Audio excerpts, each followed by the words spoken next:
Chaque année, c'est la même chose.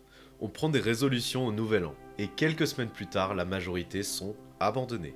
Sport, alimentation, addiction, projet personnel. Sur le moment, on est motivé, et pourtant ça ne tient pas. Pendant longtemps, j'ai vécu exactement la même chose. Je prenais des résolutions comme tout le monde, et j'échouais comme tout le monde. Puis avec le temps, j'ai compris une chose essentielle. Le problème ne vient pas du manque de volonté. Il vient de la manière dont on aborde le nouvel an. Aujourd'hui, si je réussis quasiment toutes mes résolutions, c'est pas parce que je suis plus discipliné que les autres, c'est pas le cas, crois-moi.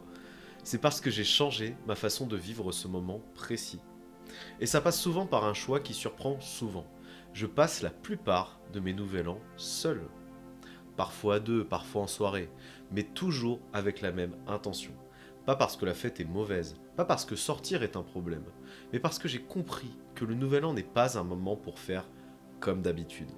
C'est un moment pour s'engager réellement envers soi-même. Et ce que je vais t'expliquer aujourd'hui, je l'ai déjà fait seul, je l'ai déjà fait en soirée, et ça a fonctionné dans les deux cas. Parce que ce qui fait la différence, c'est pas vraiment le décor, c'est l'intention, et la structure derrière cette intention. Maintenant, pourquoi la majorité des résolutions échouent? Quand on parle des résolutions du nouvel an, on entend toujours la même explication. Les gens manquent de discipline, ils ne sont pas assez motivés, ils ne tiennent pas leurs engagements. Mais cette lecture est trop simple, et surtout elle est injuste. La majorité des gens ne manquent pas de volonté. Ils manquent de structure au moment où ils prennent leurs décisions. Le nouvel an est un moment très particulier. Il est chargé émotionnellement, il est collectif, il est symbolique. Et justement c'est ça le problème. On prend des décisions importantes dans un moment où on est fatigué, on a souvent mal dormi, on est parfois sous l'effet de l'alcool ou d'autres excès, et surtout on est porté par une émotion forte.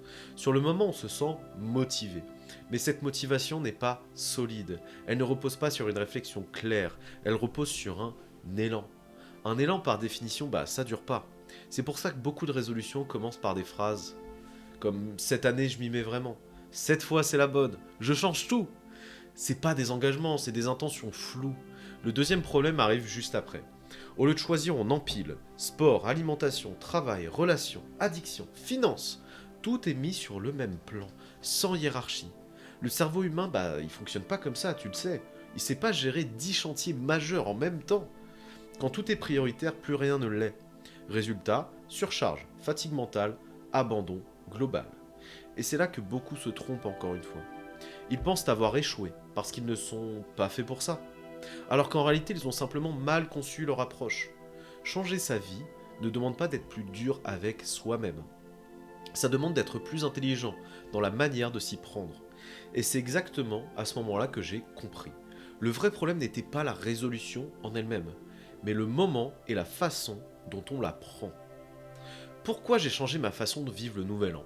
Après avoir compris que le problème ne venait pas du manque de volonté, j'ai commencé à regarder autre chose. Le moment exact où je prenais mes décisions. Et ce moment-là, c'était toujours le même, le nouvel an, comme tout le monde. Pendant longtemps, je l'ai vécu comme les autres. Soirée, excès, nuit blanche, j'y allais à fond, crois-moi. Et je dis pas ça avec du mépris, j'ai adoré ces périodes. Elles font partie de mon histoire. Mais avec le recul, j'ai compris une chose simple. Ce n'est pas un bon moment pour prendre des engagements importants. Pas parce que la fête est mauvaise, mais parce que physiologiquement et mentalement, on commence l'année en étant déjà entamé. On manque de sommeil, baisse de lucidité, moins de contrôle sur ses pulsions. Cependant, tenir une résolution, normalement, ça demande exactement l'inverse. Clarté, stabilité et un minimum de calme intérieur. C'est à partir de là que j'ai fait un choix différent. Un choix qui peut paraître étrange, mais qui est très simple. Prendre ce moment à part. Souvent seul, parfois à deux, parfois même en soirée. Je vais t'expliquer comment. Le nouvel an, pour moi, ça a cessé d'être un moment où je fais comme d'habitude. C'est un moment où je m'arrête. Je cherche pas à oublier l'année passée. Je la regarde en face. Et c'est important de le dire. Ce que je fais à ce moment-là, je l'ai déjà fait en soirée. C'est pas une question d'être isolé dans une bulle parfaite. C'est une question d'intention. Tu peux être entouré de gens, et pourtant pleinement présent avec toi-même. Le plus simple et ce que je te recommande, si tu as une soirée de prévue, c'est simplement de prévenir que tu vas t'isoler pendant 10-15 minutes au cours de la soirée. Personne va t'en vouloir, tout le monde s'en fout. Tu as le droit d'avoir un moment avec toi-même.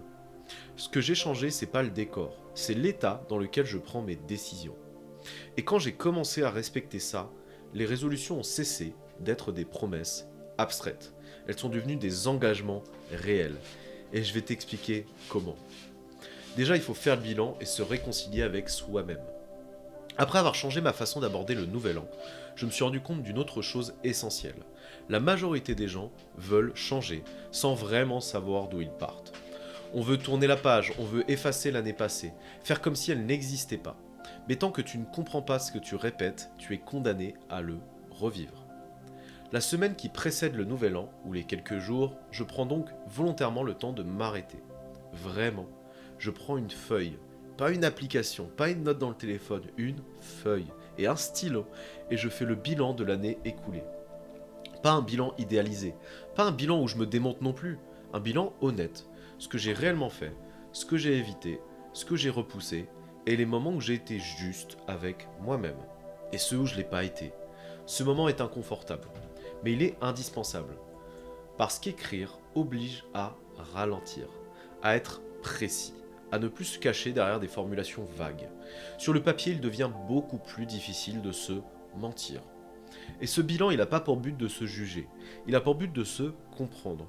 Pourquoi j'ai tenu à certains moments, pourquoi j'ai lâché à d'autres, dans quel contexte je me respecte, dans quel contexte je me sabote. Mais il y a une étape que je trouve encore plus importante et que beaucoup de gens n'osent pas faire. À un moment, je pose la feuille, je m'arrête une minute et je prends le temps de me remercier, sincèrement. Pas de manière forcée, pas en récitant des phrases toutes faites. Juste prendre une minute, respirer et me sourire sincèrement. Me remercier pour le chemin parcouru, pour les efforts, même imparfaits, pour avoir tenu, parfois là où j'aurais pu lâcher complètement. Ça peut paraître simple, presque bête, mais c'est fondamental. Parce que tant que tu es en guerre permanente contre toi-même, tout changement devient une punition. Se remercier, ce n'est pas se reposer, ce n'est pas se donner une excuse, c'est reconnaître que tu fais de ton mieux avec les outils que tu as à ce moment-là. Et paradoxalement, c'est souvent à partir de là que le changement devient possible. Parce qu'une personne qui commence à se respecter sincèrement n'a plus besoin de se détruire pour avancer. Ce bilan, il crée une continuité. Je ne cherche pas à effacer l'année passée, je l'intègre. Je ne repars pas de zéro, je repars avec plus de lucidité, et surtout avec plus de bienveillance envers moi-même. Et c'est seulement après ça que les résolutions cessent d'être des promesses abstraites. Pour devenir des engagements réalistes, prenez le temps de vous aimer et de vous remercier. L'année écoulée vous a forcément fait grandir et traverser des épreuves, même si vous avez le sentiment d'avoir échoué ou pas assez fait. Enfin, il faut hiérarchiser. Arrêtez de vouloir tout changer en même temps. Une fois que le bilan est posé, normalement une chose doit vous sauter aux yeux. La plupart des gens, et vous-même, vous manquez pas d'idées pour vous améliorer. Il y en a trop. Sport, alimentation, sommeil, addiction, travail, relations, organisation. Tout est important, donc rien ne l'est vraiment. Et c'est ici que je joue l'échec ou la réussite des résolutions.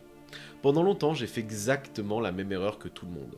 Je voulais régler tous les problèmes en même temps. Et sur le papier, ça semble logique. Pourquoi attendre? Pourquoi ne pas tout améliorer d'un coup? Et honnêtement, j'arrivais pas à hiérarchiser. Tout me semblait important. Mais dans la réalité, ça fonctionne pas comme ça. Le cerveau humain, il n'est pas fait pour mener plusieurs transformations profondes en parallèle. Il peut gérer des ajustements mineurs, mais pas plusieurs chantiers de fond. Quand tu mets tout au même niveau, tu crées une tension permanente. Chaque décision devient lourde, chaque écart devient un échec. Et très vite, l'envie de tout lâcher arrive. C'est à ce moment-là que j'ai changé d'approche. Au lieu de me demander qu'est-ce que je dois absolument régler cette année, j'ai commencé à me demander qu'est-ce qui, si ça s'améliore dans le temps, entraînera naturellement tout le reste. À partir de là, je ne garde qu'une seule priorité réelle, parfois deux quand elles sont vraiment liées. Mais jamais plus. Une priorité, c'est pas quelque chose de symbolique, c'est quelque chose qui a un effet domino. Quelque chose qui va naturellement améliorer plusieurs aspects de ta vie, qui eux-mêmes te rendront plus performant et capable d'en améliorer d'autres encore. Par exemple, améliorer le sommeil, réduire fortement une addiction très centrale dans ta vie, structurer ses journées, remettre une activité physique régulière. C'est pas toujours les résolutions les plus sexy, mais ce sont souvent les plus puissantes. Tout le reste ne disparaît pas. Je fais pas semblant que mes autres résolutions n'existent pas. Je me raconte pas que ça viendra plus tard. Je les empile en dessous. Je les garde visibles, mais je leur enlève la pression. Je me dis simplement, cette année, Si je progresse un petit peu sur ces sujets-là, c'est déjà une victoire. Et certains dans cette liste seront échoués. Tant pis, il y a toujours une part d'échec. Je suis humain. Et cette nuance change tout. Parce que tu ne te bats plus contre toi-même tous les jours. Tu avances avec une direction claire. Il y a aussi quelque chose de très important à comprendre ici. Hiérarchiser, c'est pas renoncer. C'est accepter le temps long. C'est comprendre qu'une vie ne se transforme pas en un an, en un nouvel an, mais qu'elle peut s'orienter très différemment en un an. Quand tu choisis une vraie priorité, tu donnes au reste l'espace nécessaire pour s'améliorer sans te détruire. Et paradoxalement, tu verras, c'est souvent comme ça que des problèmes que tu traitais pas directement commencent à se résoudre d'eux-mêmes. Parce que le système devient plus stable. C'est à partir de ce moment-là que les résolutions cessent d'être une liste impossible à tenir et deviennent une trajectoire. Maintenant, comment réussir sans se mentir? Même avec une priorité claire, il reste un piège dans lequel énormément de gens tombent. Ils pensent que réussir une résolution, ça veut dire ne jamais échouer. Soit j'arrête complètement, soit j'ai raté. Soit je tiens parfaitement, soit tout est foutu. Ce raisonnement, il est destructeur, tu t'en rends compte, parce qu'il ne correspond pas à la réalité humaine. Et surtout, il transforme chaque petit écart en raison d'abandonner. Pendant longtemps, j'ai fonctionné comme ça. Si j'étais pas parfait, je considérais que c'était terminé, c'était mort, je lâchais tout. Avec le temps, j'ai compris une chose essentielle. Le vrai échec, c'est pas de craquer, c'est d'arrêter d'essayer. C'est là que j'ai changé ma manière de formuler mes résolutions. Au lieu de me fixer des objectifs binaires, j'arrête, je commence. J'ai commencé à réfléchir en réduction de friction et en amélioration réelle et mesurable. Prenons un exemple très concret, faisant partie de mes résolutions secondaires des 2-3 dernières années. Plutôt que de me dire, cette année, j'arrête de fumer. Ce qui est très engageant sur le papier, mais extrêmement violent dans la réalité. Tu le sais, tout le monde échoue. Je peux me dire plutôt, cette année, j'arrête d'acheter du tabac ou autre. Sauf quelques très rares célébrations, où je sais que je me retiendrai pas, comme Noël. Et le reste du temps, je suis prêt à craquer. Je taxe des amis, et je leur apporte quelque chose d'autre pour faire un échange. De cette façon, j'ai pas à fumer avec moi le reste de l'année. Ça me permet de fumer régulièrement, dès que je vois des amis ou des collègues. Mais si je prends du recul sur l'année, ça fait une réduction colossale, que j'aurais sûrement pas atteint si j'avais dit « j'arrête de fumer ». J'aurais sûrement abandonné, comme tout le monde. Ça change tout. Je suis plus en guerre permanente contre une envie. Je modifie l'environnement, je réduis l'accès, je fais baisser la fréquence. Si je suis en soirée et que je craque, je me raconte pas d'histoire, je suis honnête, je compense autrement. Je fais un échange, je taxe quelques petites clopes, je m'adapte. Résultat, même sans arrêt total, la consommation chute drastiquement. Et surtout, il n'y a plus cette sensation d'échec permanent. Et avec le temps, quelque chose d'intéressant se produit. Moins de pression, moins de culpabilité, moins de lutte. Et paradoxalement, c'est souvent dans ce cadre-là que l'arrêt complet devient possible. Cette résolution de second niveau, d'arrêter de fumer au bout de 2-3 ans, elle sera suffisamment maîtrisée pour devenir une résolution principale et être définitivement résolue. Ce sera le cas pour moi en 2026. Maintenant que je sais que j'en suis capable, j'ai suffisamment maîtrisé ma consommation par petites améliorations calculées chaque année depuis 2-3 ans. Et vu que je veux être sûr de ne pas échouer, même si j'arrête les cigarettes, je m'autorise uniquement de bons cigares pour célébrer des réussites personnelles qui surviendront en 2026. Donc tu vois, je suis pas totalitaire, je me garde un petit truc. Parfois les résolutions secondaires, tu les réussiras pas la première année, mais lors de la deuxième ou la troisième. Mais quand ça arrive, c'est plus une violence, c'est presque naturel. Réussir une résolution, c'est pas cocher une case parfaite, c'est orienter sa trajectoire dans la bonne direction, de manière durable, et accepter que le progrès réel ressemble rarement à une ligne droite. Il y a d'ailleurs une chose intéressante que j'observe presque à chaque fois. Quand les gens comprennent enfin qu'il faut une priorité claire, ils se demandent souvent laquelle choisir. Et dans énormément de cas, la réponse est la même, le sport et l'alimentation. Ils reviennent très souvent comme priorité numéro 1.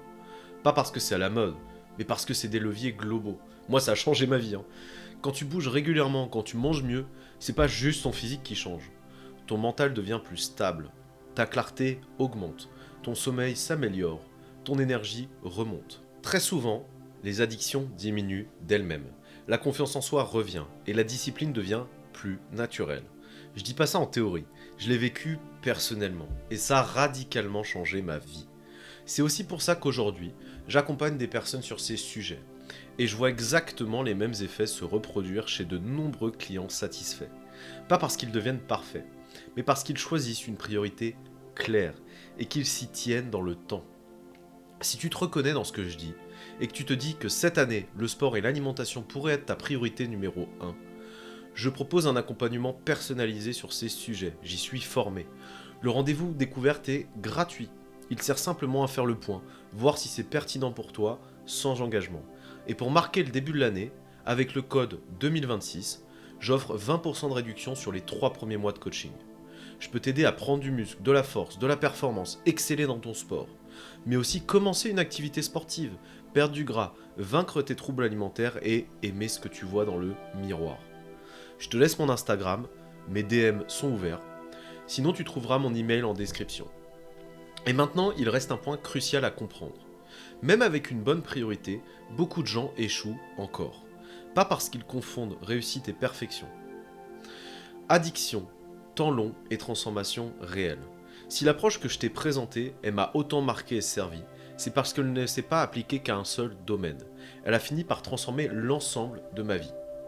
À une période, j'avais énormément d'addictions. Pas une, pas deux, beaucoup. Une quinzaine. Je ferai des vidéos dédiées pour vous aider à les résoudre vous aussi. On verra ça plus tard. Certaines addictions étaient visibles, d'autres beaucoup plus silencieuses. Mais elles avaient toutes un point commun.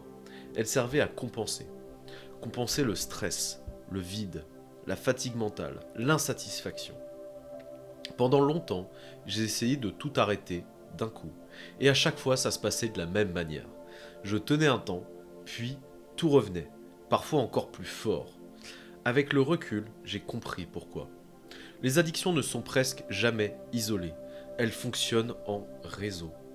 Quand tu enlèves brutalement toutes tes béquilles en même temps, le système s'effondre. C'est exactement pour ça que la priorisation et l'amélioration graduelle que je t'ai abordées ont tout changé pour moi. En choisissant une priorité à la fin, en réduisant la pression sur le reste, quelque chose de très intéressant s'est produit. Chaque petit progrès rendait les autres addictions un peu moins nécessaires. Moins de fatigue mentale, plus de clarté, un peu plus de respect envers moi-même. Et quand tu commences à te respecter sincèrement, tu n'as plus autant besoin de te détruire pour tenir. Certaines addictions ont disparu sans combat direct, d'autres ont mis beaucoup plus de temps. Mais aujourd'hui, en regardant en arrière, je suis passé d'énormément d'addictions à presque aucune. Pas grâce à un déclic magique, pas grâce à une méthode miracle, mais grâce à une accumulation de décisions imparfaites, prises dans le bon ordre, sur suffisamment longtemps. C'est aussi pour ça que je tiens à être clair. Ce que je partage ici, c'est pas quelque chose qui se règle en un seul nouvel an, c'est une trajectoire, un rapport différent au temps, une manière plus adulte d'aborder le changement. Je parlerai de ces sujets plus en détail dans des vidéos dédiées, parce que les addictions, ça mérite de la nuance, du respect et du temps. Mais si je devais résumer l'idée centrale de cette vidéo, ce serait celle-ci. On ne change pas en se violentant, on change en se comprenant, en se respectant et en avançant, même lentement, dans la bonne direction. Quelques jours avant le nouvel an, pose-toi devant une feuille, liste l'année écoulée, les victoires, les défaites, et prends le temps de te sourire et de t'aimer. Liste une ou deux résolutions prioritaires pour l'année à venir, idéalement une seule, et mets-y énormément d'intention, choisis-en une qui aura un effet cascade sur beaucoup d'éléments de ta vie.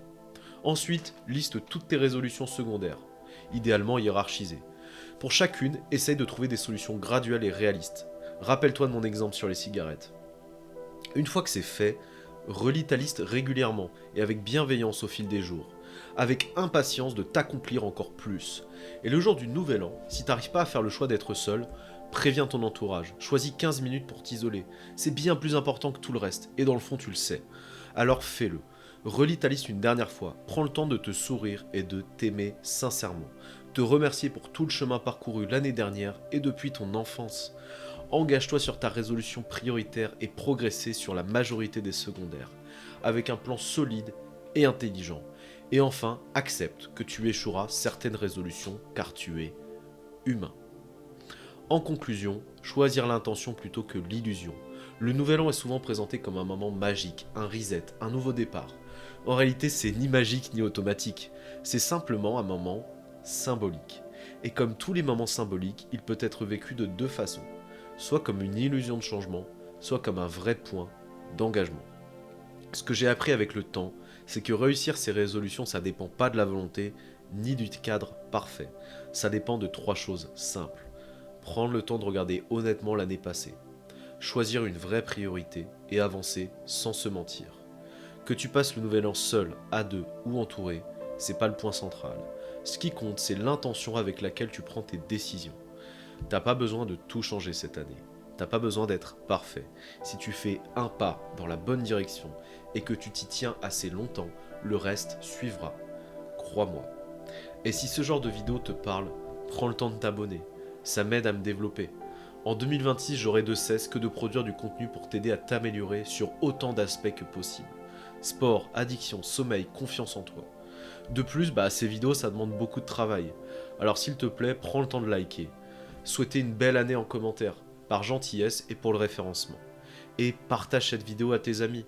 Je pense sincèrement que mon approche peut changer des vies, comme elle a changé la mienne. Alors je te fais confiance. Et n'hésite pas à me contacter sur Insta avec le code 2026 pour changer de vie. C'est tout pour moi, on se voit à la prochaine vidéo. Et d'ici là, prenez soin de vous et aimez-vous. Bonne année.